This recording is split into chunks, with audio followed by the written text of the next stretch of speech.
Good afternoon. In this video we will see harmful microorganism. We have already seen friendly organism, okay, and how this microorganism are useful in commercial, okay. इसका business के रूप में कैसे use करता है हमने देख चुके हैं. फ्रेंडली और माइक्रो ऑर्गेनिज्म भी हमने देख लिए. अब हम पढ़ेंगे harmful microorganism. Okay, microorganism are harmful in many ways. Microorganism होते हैं जो हमारे आंखों से नहीं दिखते, खुली आंखों से नहीं दिखते. उसे देखने के लिए हमें क्या है, माइक्रोस्कोप की जरूरत पड़ती है. ठीक है, ये जैसे ये हमको मदद करते हैं. जैसे एडवांटेजेस है इसके, डिसएडवांटेजेस भी है. ये हमें हार्मफुल भी है. कुछ माइक्रो ऑर्गेनिज्म हार्मफुल है. ठीक है, हम देखेंगे. Some of the microorganism cause diseases in human being, plant and animals. कुछ माइक्रो ऑर्गेनिज्म ह्यूमन बींग्स और प्लांट्स और एनिमल्स, ये तीनों के लिए क्या है, उसमें बीमारी लाते हैं. ठीक है, cause some of the microorganism causes disease. ठीक है, इनके कारण क्या होता है, बीमारी होती है. किनको होती है, ह्यूमन बींग्स को होती है, प्लांट्स को होती है और एनिमल्स को होती है. ठीक है, ये छोटे छोटे माइक्रो ऑर्गेनिज्म के कारण तीनों को बीमारी हो सकती है, प्लांट्स, एनिमल्स और human beings. Clear.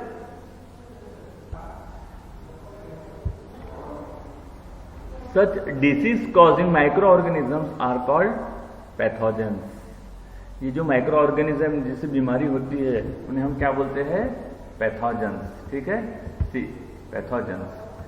Some microorganism spoil food, clothing and leather. कुछ माइक्रो ऑर्गेनिज्म क्या स्पॉइल करते हैं, इन्हें खराब करते हैं, फूड को खराब करते हैं, ओके, क्लॉथ कपड़ों को खराब करते हैं, और कुछ लेदर चमड़े को खराब करते हैं. ठीक है, let us study more about their harmful activities. उनकी जो एक्टिविटीज है, हार्मफुल एक्टिविटीज, कैसे वो खराब करते हैं चीजों को, हम पढ़ेंगे. Okay, disease causing microorganism. ऐसी कौन सी बीमारियां है, disease causing microorganism in humans. पहले हम ह्यूमंस के बारे में पढ़ेंगे. Okay, pathogens enter our body through the air we breathe, the water we drink and the food we eat. ये जो पैथोजेंस है, पैथोजेंस यानी छोटे छोटे माइक्रो ऑर्गेनिज्म जो हमारे बॉडी में आ जाते हैं और जिससे हम बीमार पड़ते हैं. ठीक है, उन्हें बोलते हैं पैथोजेंस. तो ये पैथोजेंस हमारी बॉडी में कैसे आते हैं, एयर के थ्रू. ठीक है, कैसे, जब हम ऑक्सीजन लेते हैं, ऑक्सीजन लेना तो कंपलसरी है ना. हम ऐसे बोलेंगे नहीं ये हार्मफुल आ रहे हैं इसलिए हम ऑक्सीजन नहीं लेंगे, ऐसा नहीं. Oxygen is very essential. तो ऑक्सीजन के द्वारा ये हमारे एयर के थ्रू आ जाते हैं. ठीक है, सांस लेते समय. और कुछ ऑर्गेनिज्म कैसे, थ्रू वाटर, जब हम पानी पीते हैं उसके द्वारा आ जाते हैं. और कुछ भोजन, जब हम खाना खाते हैं ना, उसके द्वारा आ जाते हैं. ठीक है, दे can also get transmitted by direct contact with an infected person or carried through an animal. जैसे जो आदमी बीमार होता है उनसे हमारा कांटेक्ट हुआ तो भी हम आ जाते हैं. देखो कई ऐसी बीमारियां हैं जो छूने से फैलती है. ठीक है, जैसे अभी कोरोना वायरस है, कितना हो रहा है.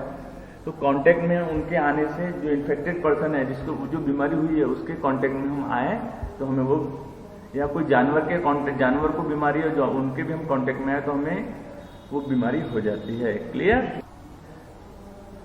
Microbial diseases that can spread from an infected person to an healthy person through air, water, food और फिजिकल कॉन्टेक्ट और कॉल कम्युनिकेबल डिसीज. ठीक है, जो छोटे छोटे माइक्रो ऑर्गेनिज्म के कारण जो डिसीज से फैलती है, एक पर्सन से दूसरे पर्सन को, जानवरों के थ्रू जो फैलती है, इन डिसीजों को, इन बीमारियों को हम क्या बोलते हैं, कम्युनिकेबल डिसीजेस. इन डिसीजेस को क्या बोलते हैं, कम्युनिकेबल डिसीजेस. ठीक है, एग्जांपल्स, ऐसे कौन से एग्जांपल्स है, such as cholera, common cold, chicken pox और ट्यूबरकुलोसिस.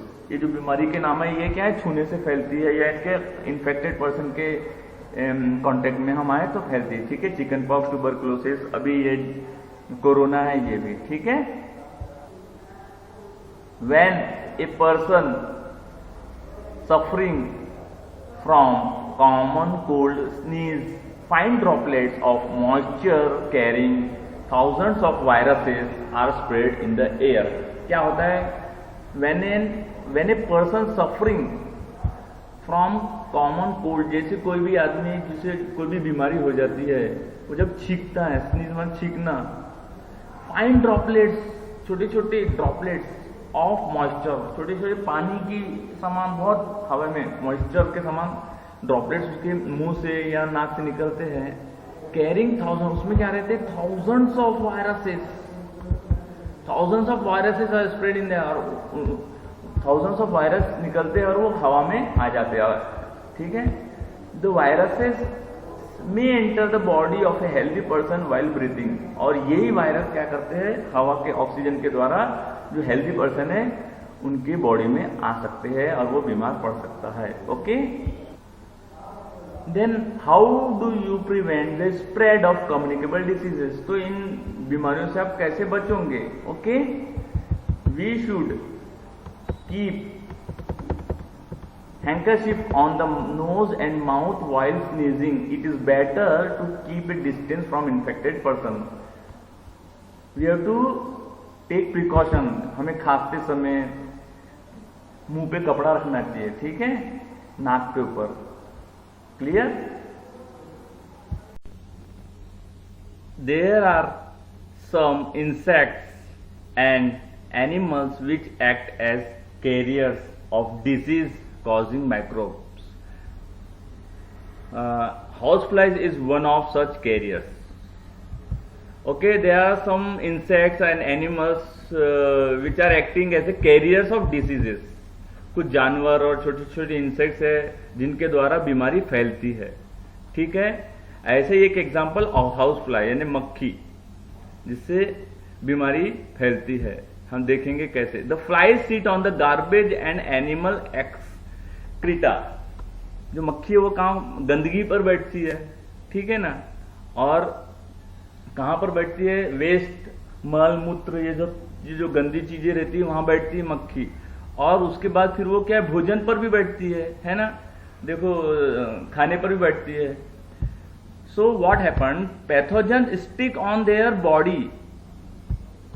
पैथोजन जो रहते हैं, जो छोटे छोटे माइक्रो ऑर्गेनिज्म रहते हैं, हार्मफुल माइक्रो ऑर्गेनिज्म जिसे पैथोजन बोलते हैं, वो मक्खी के, जो फ्लाई के बॉडी पे चिपक जाते हैं, स्टिक हो जाते हैं। When these flies sit on uncovered food they may transfer the pathogens. और जब ये मक्खियां जो भोजन है, जो अनकवर्ड भोजन है, खुला खाना है, वहां पर अगर बैठती है तो ये पैथोजेंस कहां से कहां ट्रांसफर हो जाते हैं? वो गार्बेज से निकल के यहां पर ट्रांसफर हो जाते हैं फूड पर। सो whosoever eats the contaminated food is likely to get sick. तो जो भी वो भोजन खाएगा, खाना खाएगा, वो क्या हो जाएगा? बीमार हो जाएगा। So it is advisable to always keep the food covered. इसलिए क्या है, ये एडवाइस देते हैं, देखो हमारे बड़े टीचर्स के, खाना हरदम ढक के रखना चाहिए, खुला खाना नहीं खाना चाहिए, ठीक है। Avoid consuming uncovered items of food, इसलिए खुला भोजन जो है वो नहीं खाना चाहिए। Clear? Another example of carrier is the female mosquito. दूसरा एग्जाम्पल क्या? फीमेल मॉस्किटो जो होता है, एनोफिल्स एक प्रकार की जाति है, उससे मलेरिया फैलता है। Which carries the parasite of malaria. Malaria किससे फैलता है? मॉस्किटो से। Clear?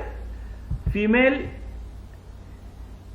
Andes mosquitoes act as a carrier of dengue virus. Dengue virus भी मच्छरों से फैलता है, लेकिन कौन से मच्छर से? एंडीज मॉस्किटो से। क्लियर?